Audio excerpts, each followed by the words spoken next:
Jinggah memijat pergelangan kaki kirinya yang terasa pegal. Sambil sesekali ia memperhatikan Oliver yang sibuk melempar-lemparkan bola kain ke arahnya. Anak gempal itu terlihat senang bisa mengeksplorasi rumah luas yang selama ini nyaris tidak pernah ia gunakan untuk bermain. Selain di daycare, Oliver lebih banyak menghabiskan waktu di dalam kamar. Jinggah merasa bersalah karena sebagai seorang ibu, ia tidak bisa memberikan kehidupan yang layak untuk putranya. Sayang, kalau mama sudah gajian awal bulan nanti, mama janji akan beliin kamu mainan dan juga baju baru, gumam Jinggah sambil menatap nanar pada beberapa mainan Oliver yang itu-itu saja dan nyaris rusak. Warna baju yang dikenakan Oliver pun sudah mulai pudar. Oliver hanya tersenyum lebar sambil bergelak tawa. Matanya yang polos dan jernih membuat hati Jinggah merasa teriris-iris saat menatapnya. Tanpa Jinggah sadari, di ambang pintu kamar utama, Davin memperhatikan mereka sejak tadi sambil bersandar pada kusen pintu. Kedua belah telapak tangan pria itu terkepal. Sudah malam, kita tidur yuk. Oliver menggeleng seolah mengerti ucapan ibunya. Baiklah, mama kasih kamu waktu 10 menit lagi ya. Habis itu kita tidur, ucap Jinggah sambil duduk di sofa dan memijat kaki kirinya kembali. Jam berapa kamu berangkat dan pulang kerja?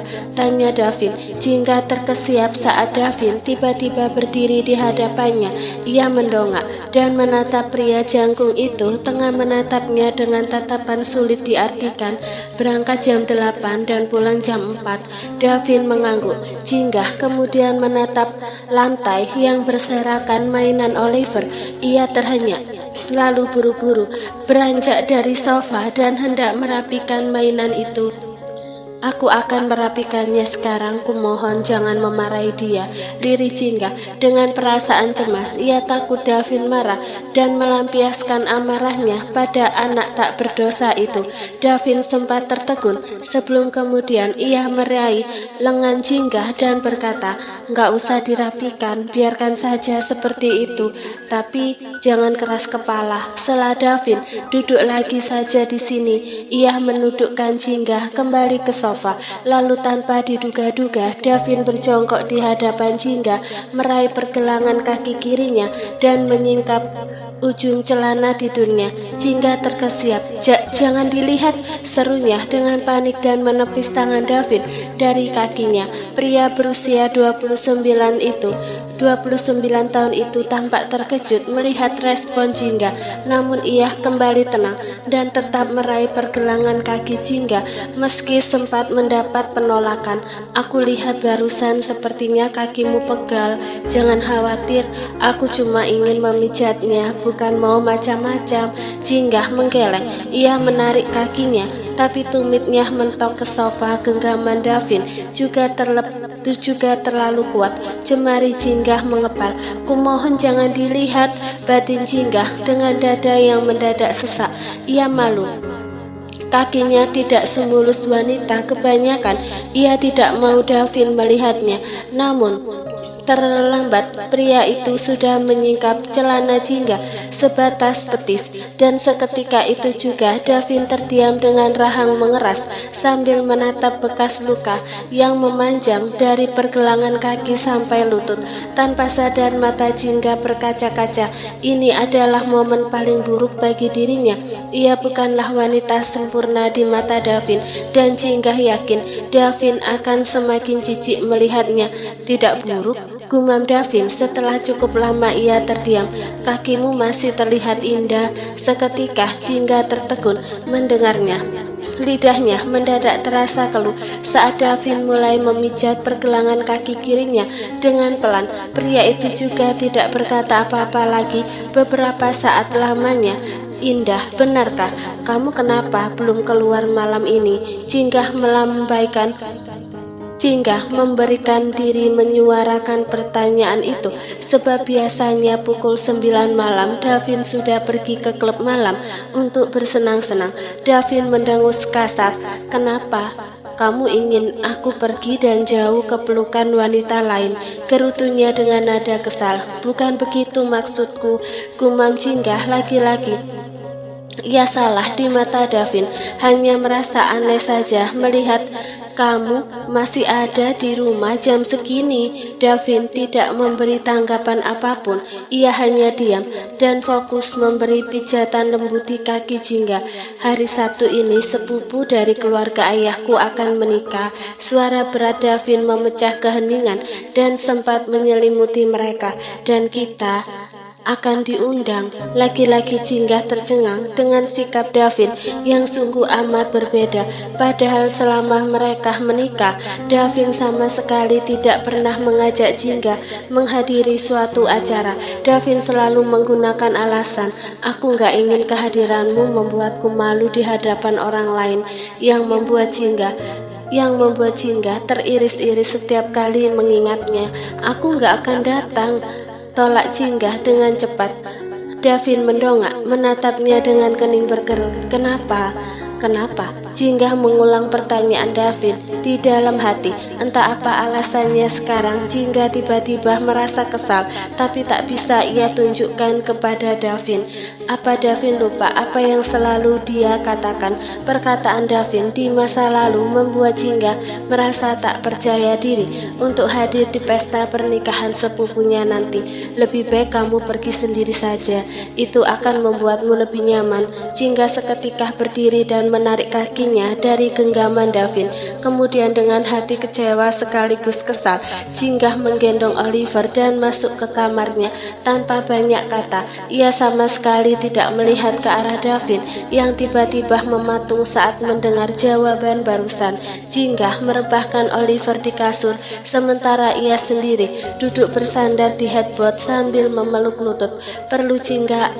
Perlu Jingga akui bahwa Davin adalah orang pertama yang memuji kakinya, meski dulu pria itu paling gencar menghinanya. Sebab Jingga ingat orang tuanya sendiri saja tidak pernah memuji kaki Jingga yang cacat.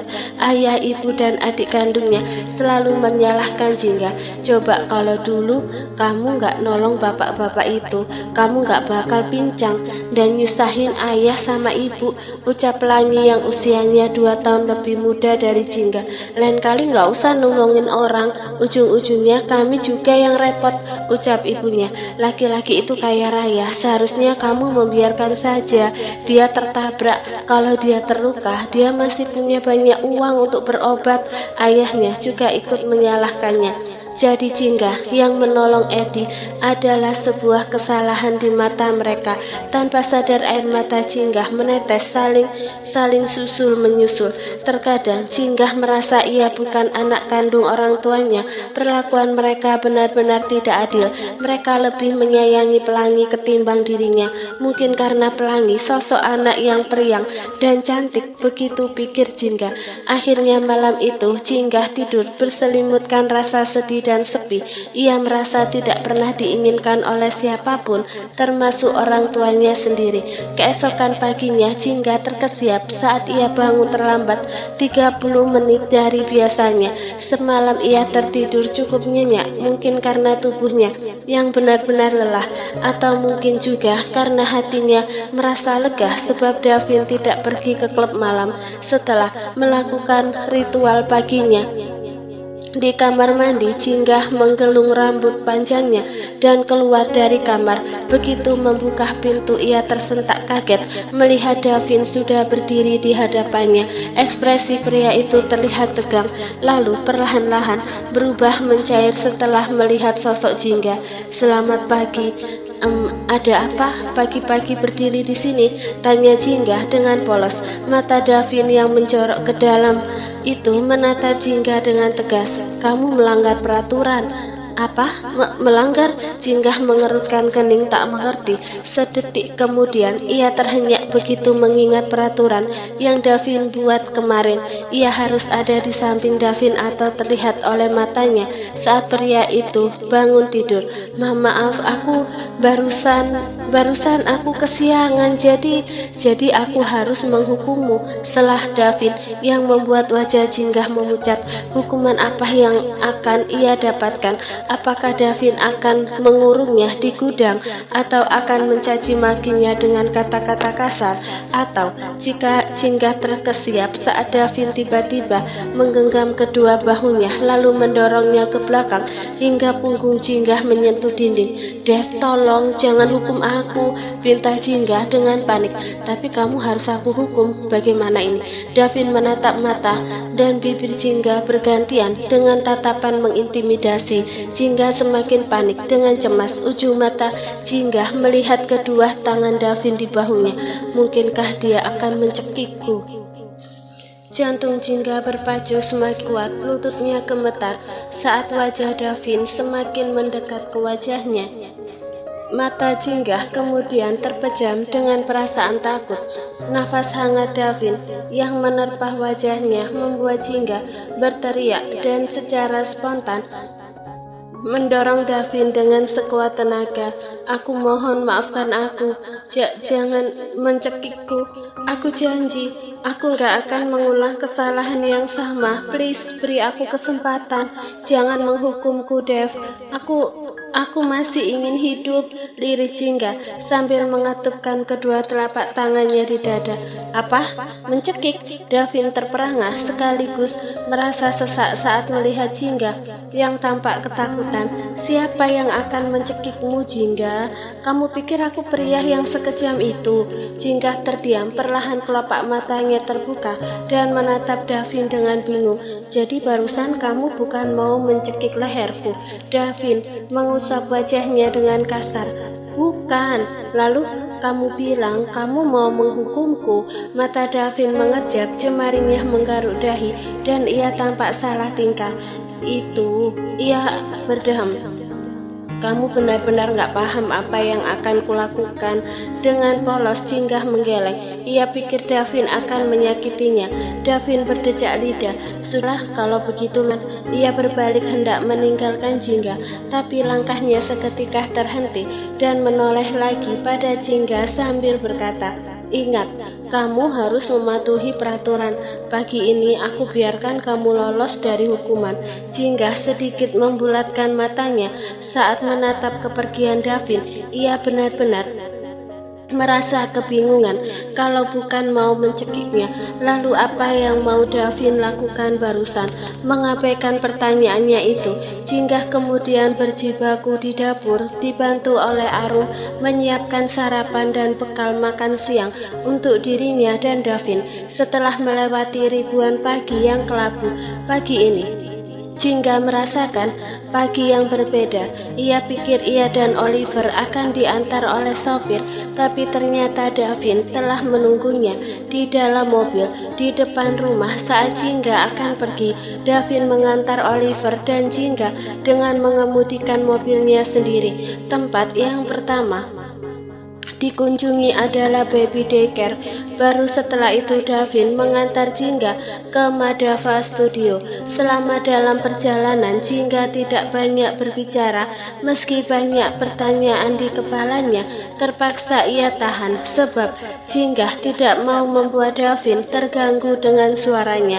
Hari itu berjalan seperti biasanya. Jinggah menyibukkan diri dengan lukisan yang dipesan kliennya. Ia sangat suka dengan pekerjaan ini. Selain tidak perlu banyak berinteraksi dengan orang lain, melukis pun dapat membuat Jinggah berdamai dengan dirinya sendiri. Dikala itu tidak bisa menyampaikan kata-kata melalui lisan, maka Jinggah membiarkan hatinya yang berbicara lewat lukisan. Lalu sore harinya, lagi-lagi Jinggah dibuat terkejut oleh Davin. Pria itu ternyata sudah menunggunya di depan lobi saat Jinggah keluar. Dan seperti biasa, walaupun sudah sore, tapi penampilan pria itu selalu tampak rapi dan tampan. Oliver, Davin berdehem. Kalau tidak salah ini pertama kalinya ia menyebut nama anak itu di depan Jingga. Apa dia nggak masalah kalau nggak buru-buru dijemput? Jingga yang baru memasang sabuk pengaman sejenak berpikir, kenapa? Kamu ada perlu dulu? Iya, sejujurnya Jingga tidak ingin membuat Oliver menunggu lebih lama lagi. Tapi kalau Davin yang meminta, apa boleh buat? Jingga tidak mau membuat Oliver semakin dibenci Davin. Hingga akhirnya Jingga menganggukkan kepala. Iya, nggak apa-apa. Pria berjas hitam itu melajukan kendaraannya. Jalan yang mereka lalui bukanlah jalan pulang ke rumah, tetapi ke arah yang berlawanan. Sepanjang perjalanan, Jingga tidak banyak berkomentar. Ia masih merasa kejadian akhir-akhir ini seperti mimpi. Jingga sempat mengirim pesan kepada Dilah bahwa ia akan telat menjemput Oliver. Tak berapa lama, Davin memarkirkan mobilnya di depan sebuah butik. Pria itu lalu mengajak Jingga turun. Meski tidak mengerti apa yang akan Davin lakukan, Jingga tetap menurut dan berjalan di samping Davin memasuki butik tersebut. Seorang wanita yang terlihat lebih tua dari Davin menghampiri mereka. Dia mengenalkan diri sebagai pemilik butik, namanya Widya. Carikan gaun yang cocok untuk istriku, kata Davin pada wanita itu. Widya tersenyum sambil memandangi Jingga lalu mengedipkan sebelah matanya ke arah Davin. Baiklah, aku tahu maksudmu. Jingga terkejut mendengarnya. Ia menatap Davin dengan bingung. Dev, gaun apa maksud kamu? Ingat apa yang aku bilang semalam. Minggu ini kita akan menghadiri pernikahan sepupuku. Jingga menggeleng. Aku sudah bilang gak akan datang, katanya sambil membuang muka menahan rasa kesal yang tiba-tiba bercokol di dada. Davin menundukkan kepala di dekat telinga Jingga. Ia berbisik, ini perintah, jangan menolakku. Menyadari Davin dan Jingga butuh bicara, pemilik butik itu sedikit menjauh dan mengobrol dengan stafnya. Kedua telapak tangan Jingga terkepal.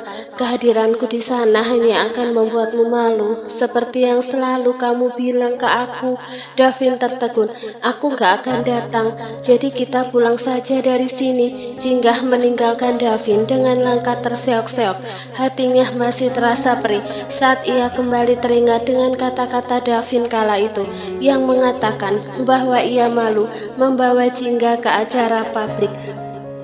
Namun langkah Jingga tiba-tiba terhenti saat berpapasan dengan seorang wanita cantik yang baru saja menuruni tangga. Mata wanita itu berbinar-binar kala melihat Davin, lalu tersenyum lebar.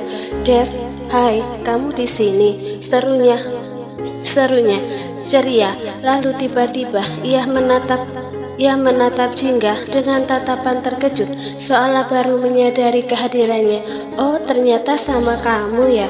Kok tumben? Jingga hanya diam, tidak tahu respon apa yang harus ia tunjukkan di depan Chelsea. Ia lagi ada perlu sama Jingga di sini. Davin menyahut sambil menghampiri sahabat sekaligus pujahan hatinya itu. Kamu datang sendiri. Kemana asistenmu? Jingga merasa tidak suka saat melihat ada kekhawatiran yang tergambar di wajah Davin. Memang Chelsea yang merupakan direktur muda itu selalu dikawal asistennya kemana-mana.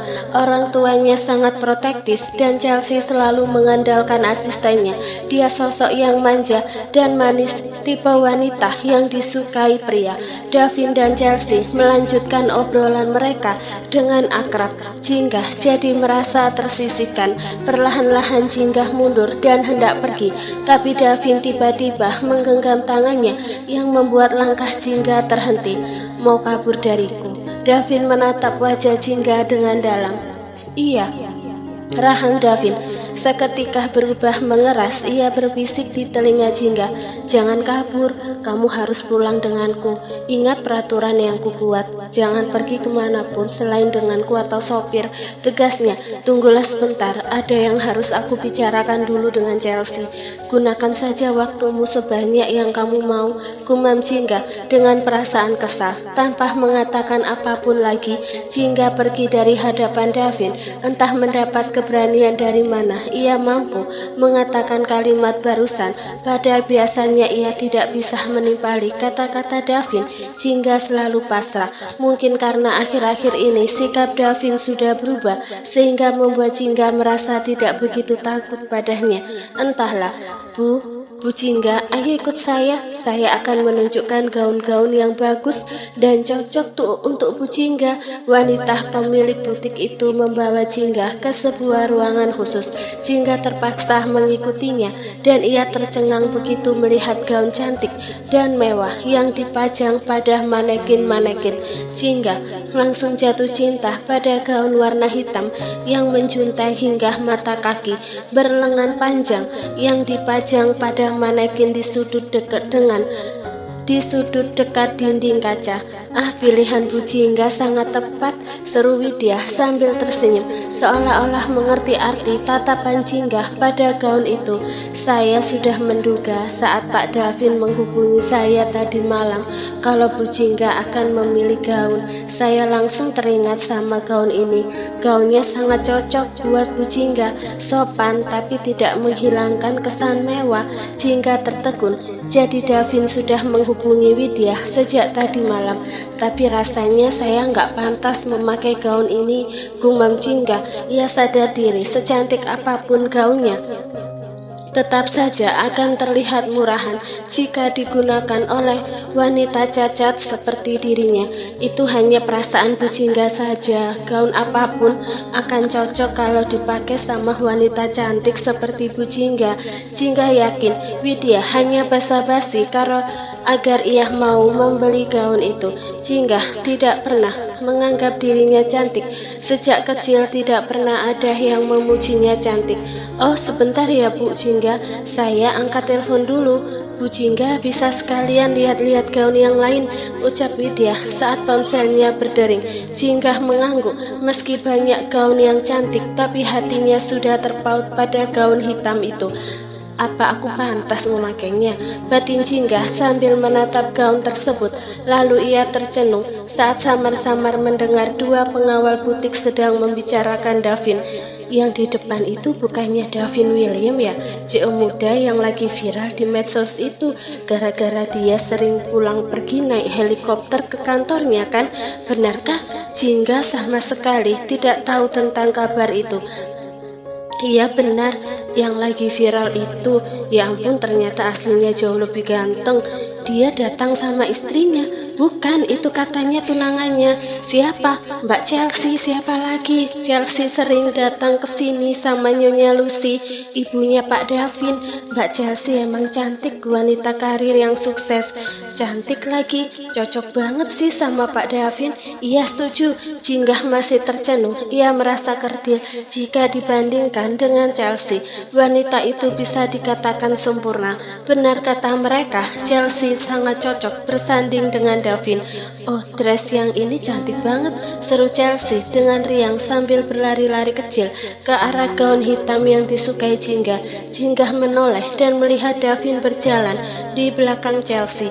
Davin menghampiri Jingga. "Dev, gimana? Ini cocok buat aku nggak?" tanya Chelsea antusias. Davin tampak berpikir sejenak, lalu mengangguk. "Cocok?" Jingga terhenyak. "Oke deh, kalau gitu aku mau ambil yang ini," seru Chelsea lagi yang membuat Jingga seketika membeku.